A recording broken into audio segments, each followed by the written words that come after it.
Hello good morning student. आज हम लोग स्टडी करेंगे क्लास 11th का चैप्टर 2 और नेक्स्ट टॉपिक डायमेंशनल एनालिसिस। तो इसको पढ़ने से पहले पुराना रिव्यू लेते हैं थोड़ा। और उसमें हमने स्टडी किया था कि फिजिकल क्वांटिटी वो होती है जिसको हम मेज़र कर सकते हैं, जैसे mass, length, time, electric current, velocity, speed, ये सब। फिजिकल क्वांटिटी दो टाइप्स की होती है, फंडामेंटल फिजिकल क्वांटिटी और डिराइव्ड क्वांटिटी। फंडामेंटल वो क्वांटिटी होती है जिनको रिप्रेजेंट करने के लिए किसी और की रिक्वायरमेंट नहीं पड़ती, वो खुद में सब कुछ होती है। डिराइव्ड क्वांटिटी को रिप्रेजेंट करने के लिए फंडामेंटल क्वांटिटी की रिक्वायरमेंट पड़ती है। तो डायमेंशनल एनालिसिस हमें ये बताता है कि किस तरह से हम डिराइव्ड क्वांटिटी को किसी फिजिकल क्वांटिटी के हेल्प से रिप्रेजेंट कर सकते हैं। तो डायमेंशंस क्या होते हैं? किसी भी फिजिकल क्वांटिटी को या किसी भी डिराइव फिजिकल क्वांटिटी को रिप्रेजेंट करने के लिए फंडामेंटल क्वांटिटीज के ऊपर जो पावर रेज होती हैं दैट आर कॉल्ड डायमेंशंस। और अगर उसको हम कैपिटल स्क्वायर ब्रैकेट में लिख दें डायमेंशंस को, तो उसे बोलते हैं dimension formula. Dimension mainly fundamental quantities की फॉर्म में लिखी जाती हैं। इसमें हम मास को कैपिटल M से, लेंथ को कैपिटल L से और टाइम को कैपिटल T से, एम्पियर को कैपिटल A से रिप्रेजेंट करते हैं। और किसी डिराइव क्वांटिटी में कोई भी फंडामेंटल क्वांटिटी जितने टाइम्स यूज होती हैं वो ऐसा उनके ऊपर पावर लगा देते हैं। जैसे area equals to L square, length 2 times use होती है एरिया को रिप्रेजेंट करने के लिए। तो डायमेंशनल एनालिसिस में हम लोग स्टडी करेंगे the dimension of a physical quantity are the powers to which the fundamental quantities are raised to represent that physical quantity। तो किसी physical quantity को represent करने के लिए fundamental quantities के ऊपर जो power raised की जाती हैं they are called dimensions। The equation which express a physical quantity in terms of fundamental units of mass, length and time is called dimensional equation। अगर उस क्वांटिटी को इक्वल साइन लगा के उसके डायमेंशनल फॉर्मूला के इक्वल पुट कर दें तो वो जो इक्वेशन बनेगी इसको हम डायमेंशनल इक्वेशन बोलते हैं। According to this principle of homogeneity a physical quantity will be dimensionally correct if the dimension of all the terms in all terms occurring on both side of equation are the same. ये principle of homogeneity क्या होता है? Principal of homogeneity में हम simple language में इसको समझ सकते हैं कि प्रिंसिपल ऑफ होमोजेनिटी का मतलब है एक जैसी चीजें। होमोजेनियस का मतलब होता है एक जैसी चीजें। तो हम अगर ये बोले आपको कि 5 kg और 2 मीटर को ऐड करिए, तो क्या आप 5 kg को 2 मीटर के साथ ऐड कर सकते हैं? हम 5 kg को 2 मीटर के साथ ऐड नहीं कर सकते। क्यों? हम जानते हैं कि kg में kg ऐड हो सकता है और मीटर में मीटर ऐड हो सकता है, केजी और मीटर को ऐड नहीं किया जा सकता।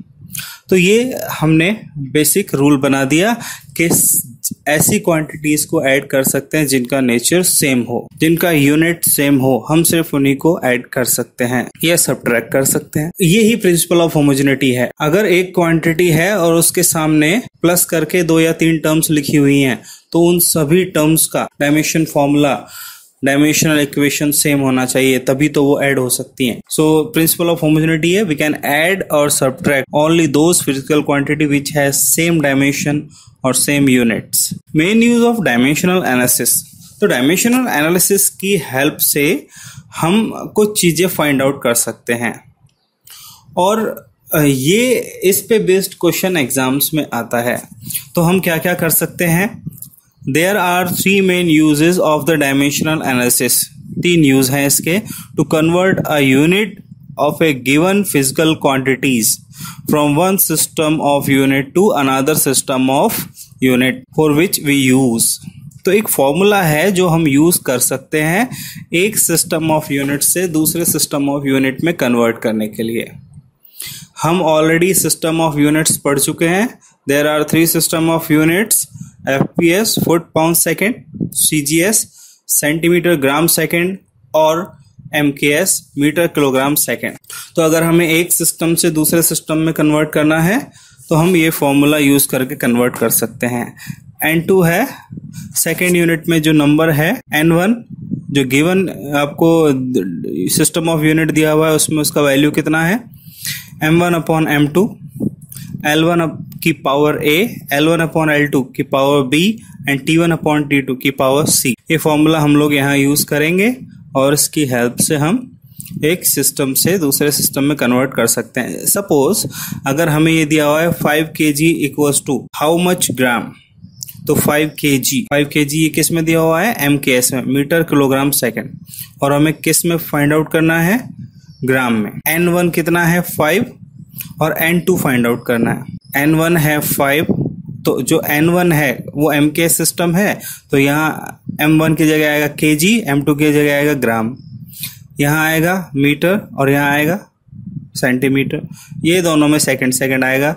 और हम जानते हैं कि kg सिंपली मास है और m की पावर 1 से हम इसको डायमेंशन फॉर्मूला लिखते हैं, तो a की जगह 1 आ जाएगा, b और c की जगह 0। तो kg और ग्राम को हम 1000 ग्राम लिख सकते हैं kg को, तो कैंसिल हो जाएगा और फाइनली यहाँ आएगा N2 equals to 5000। So we can convert one system of unit to another system of unit using the dimensional analysis. Next काम हम कर सकते हैं to check the correctness of a given physical quantity given physical relation। अगर आपको कोई formula दिया हुआ है तो ये फॉर्मूला करेक्ट है या करेक्ट नहीं है, ये हम चेक कर सकते हैं दोनों तरफ उस फॉर्मूले के। जैसे F equals to ma एक फॉर्मूला है फोर्स का, अब फोर्स का डायमेंशन फॉर्मूला लिखेंगे इक्वल मास का और एक्सेलरेशन का डायमेंशन फॉर्मूला लिखेंगे। और अगर LHS और RHS के डायमेंशन फॉर्मूला सेम आते हैं तो we can say that the formula is dimensionally correct. तो हम इस तरह से किसी फॉर्मूला को चेक कर सकते हैं कि डायमेंशनली करेक्ट है या नहीं। तो दोनों तरफ के LHS और RHS के डायमेंशन फॉर्मूला लिखेंगे और दोनों अगर इक्वल आते हैं तो फॉर्मूला डायमेंशनली करेक्ट है। C, to derive a relationship between different physical quantities। हम कोई नया फॉर्मूला बना सकते हैं, हम कोई रिलेशनशिप गिवन क्वांटिटीज में एस्टेब्लिश कर सकते हैं। जैसे आपको ये बोला जाए कि suppose a physical quantity velocity is depend on the displacement and time, then derive the relation of velocity in terms of displacement and time। तो हम डायमेंशन एनालिसिस की हेल्प से वेलोसिटी का फॉर्मूला या वेलोसिटी का रिलेशन मेंटेन कर सकते हैं।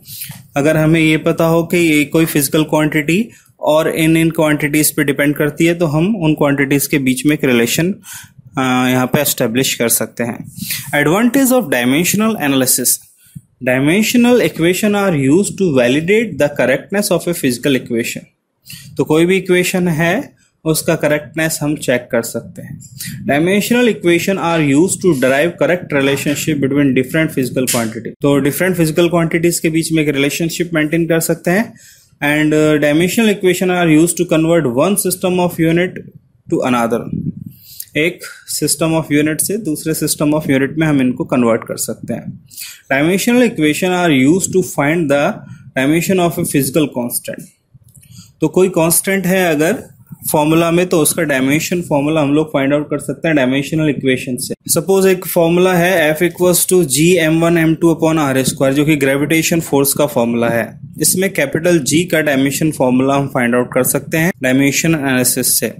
फोर्स का फॉर्मूला हम पुट कर देंगे, m1 m2 का पुट कर देंगे और r² जो लेंथ है उसकी जगह उसका डायमेंशन फॉर्मूला लिख देंगे। तो फाइनली हम किसी कांस्टेंट का डायमेंशन फॉर्मूला फाइंड आउट कर सकते हैं। लिमिटेशन ऑफ डायमेंशनल एनालिसिस, अब इसके कुछ लिमिटेशंस भी हैं। जब हम डायमेंशनल फॉर्मूला से एक सिस्टम से दूसरे में कन्वर्ट करते हैं या कोई फॉर्मूला या रिलेशन का करेक्टनेस चेक करते हैं या फिर डिफरेंट फिजिकल क्वांटिटी के बीच में एक रिलेशन एस्टेब्लिश करते हैं, तो वो पूरी तरह से करेक्ट हो सकता है या नहीं, इसके लिए कुछ लिमिटेशंस हैं। लिमिटेशंस क्या है?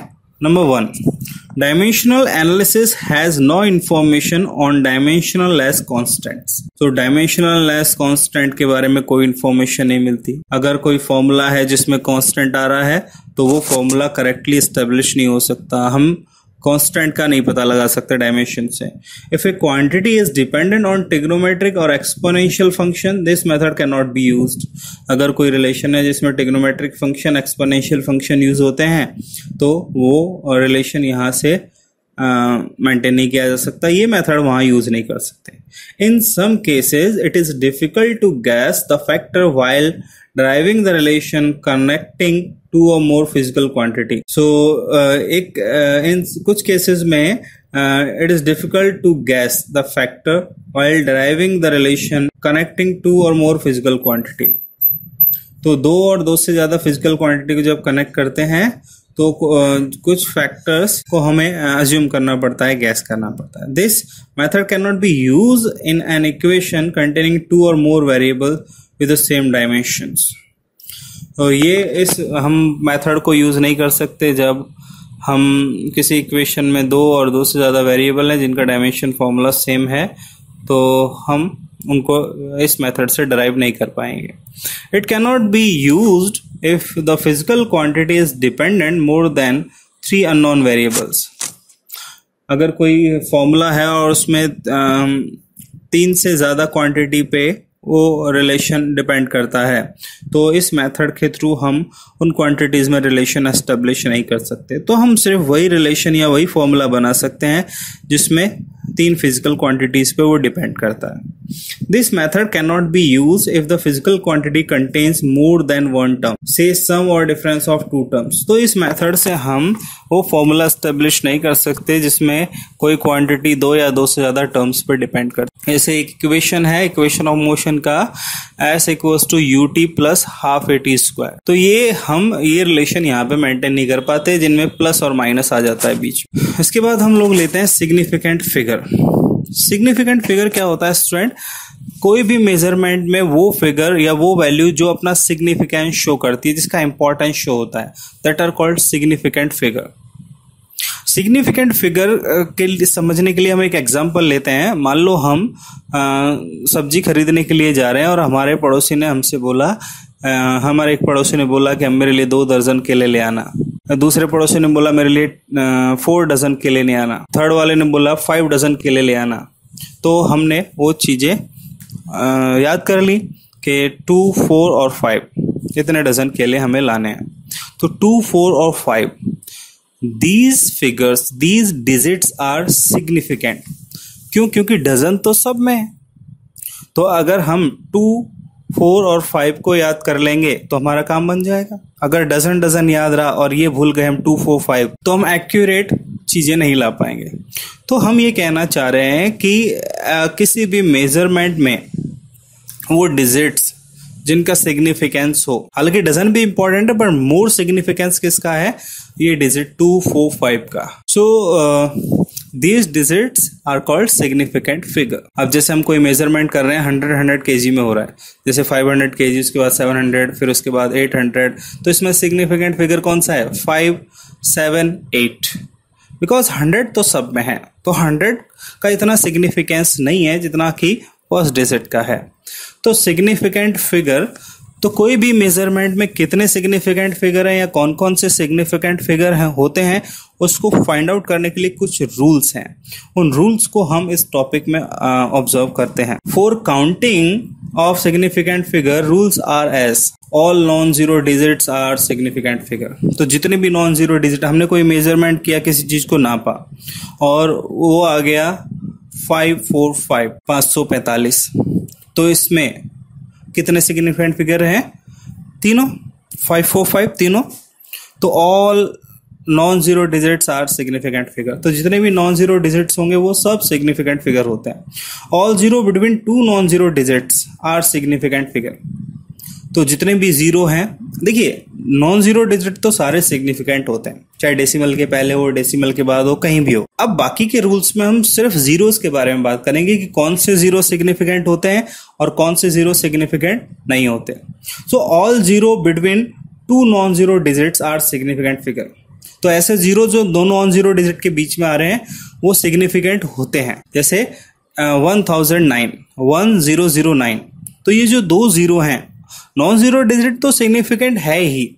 ये जो दो जीरो हैं 1009 में, ये दो 1 और 9 के बीच में आ रहे हैं, तो कोई भी जीरो जो दो नॉन जीरो डिजिट के बीच में आता है वो सिग्निफिकेंट होगा। All zeros to the right of non zero digit but to the left of an understood decimal point are not significant, but such zeros are significant if they come from a measurement। ठीक है, यहाँ पे क्या है, all zeros to the right of non zero digit, तो कोई decimal वाला आपके पास वैल्यू है और उसमें जो लास्ट में जीरोस आते हैं डेसिमल से पहले और आखिरी नॉन जीरो डिजिट के बाद जो जीरो आते हैं वो सिग्निफिकेंट नहीं होते। जैसे 12500.12, तो ये डेसिमल से पहले और 5 के बाद जो दो जीरो होंगे ये सिग्निफिकेंट नहीं होंगे। लेकिन अगर लास्ट में कोई यूनिट लगा हो, केजी, मीटर, सेंटीमीटर, कुछ भी, तो हमें ये शो करता है कि ये कहीं से मेजर किया है वैल्यू। तो मेजरमेंट में जितने भी जीरो हैं, बट मेजरमेंट में ये जो जीरो होंगे ये सिग्निफिकेंट होते हैं अगर मेजरमेंट से आए हैं तो। All zeros to the right of non zero digit but the left of a decimal point are significant. All zeros to the right of a non zero digit but to the left of a decimal point are significant. तो जितने भी zero हैं right of a non zero digit but to the left of decimal point are significant, ये significant होते हैं। All zeros to the right of a decimal point are significant, अगर decimal point है तो उसके राइट साइड में जितने भी जीरो होंगे वो सब सिग्निफिकेंट होते हैं। All zero to the right of a decimal point but to the left of a non zero digit are not significant. Decimal point के बाद और नॉन जीरो डिजिट से पहले वाले जो जीरो हैं वो सिग्निफिकेंट नहीं होते। Single zero conventionally placed to the left of decimal point is not significant. The number of significant figure does not depend on the system of unit. तो significant figure system of unit पे depend ही नहीं करता, चाहे कोई भी MKS system use कर लो, CGS या FPS, सिग्निफिकेंट फिगर सेम रहते हैं।